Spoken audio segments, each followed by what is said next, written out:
जय श्री राधे कृष्ण। तो ये आलू बैगण पिज सब काट नहीं कंसार बस आलू बैगण अच्छी पिजटा को अलरेडी मुझे भाजा भाजी कर सारे। तो स्लाइटली मेरून कलर है पर्यंत आम भाजी नेबा। तो एपटे मु कांजी को गरम कर सारी। यहाँ लंच टाइम होता यहाँ कौ कांजी जानते यहाँ हूँ टमाट कांजी से मम्मी अमृत भंडा भी ऐड कर फुटणटा पूरा मस्त किना चांगा किना हेबार अच्छे ना कांजीर टेस्टा भल लगे। तो ये भात भी मुझे रेडी कर सारी। तो पियाज भाजी हो सारा पियाज आम ऐड करनबा सफा करके आलूटा को धोइला परे पियाज आलू पकेकी आलू टी पकेकी भाजा भाजी करवा।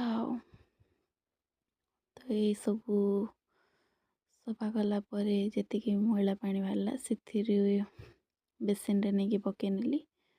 तो देखिली बेसिनटा भी गंधिया सारी सफा कर किसी दिन है। तो बासन मजा थिला से साइड्रे माने बासन फासन मजापी अलग बासन मजा अच्छी ये सब सफा करने बेसिन को सफा करने अलग बासन मजा अच्छी। तो से बासन मजारे रगड़ी रगड़ी जहाँ जी जार राग थिला दिन सारा से सब राग मुझे बेसिन उपरे सुझे नेली। आ सफा को सफा हो राग को राग सुझीज काम को काम हम इन करी कामटा राइड करदा।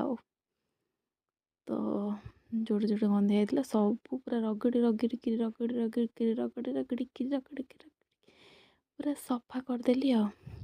तापर ये ऐड कर खाली बस लुण मर्च गुंड हल्दी गुंड जदि जीरा पाउडर थी ऐड करी धनिया पाउडर ऐड करी आ गरम मसला थी खड़क मसला थी जदि ऐड करी कि मुझे ऐड करनी बस लुण मर्च गुंड हल्दी गुंड ऐड करके भल से घाटिकी मु सिझापी 5 मिनट घोड़े रखिदेली मझी मझे जाकि घाटी हाँ 5 मिनट जमी छाड़द गले पोड़ीज।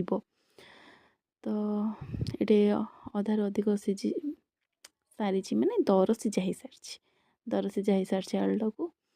तापर ए बैगण ऐड करदेली घाटा घाटी घाटा घाटी घाटा घाटी करदेली भल से घाटिकी आउ आम घोड़णी को घोड़े घोड़े देला 5 ରୁ 6 मिनट भितर बैगणटा भी सिझी जाइथिबो नाई एति समय ना 5 मिनट भितर सिझी जाइथिबो।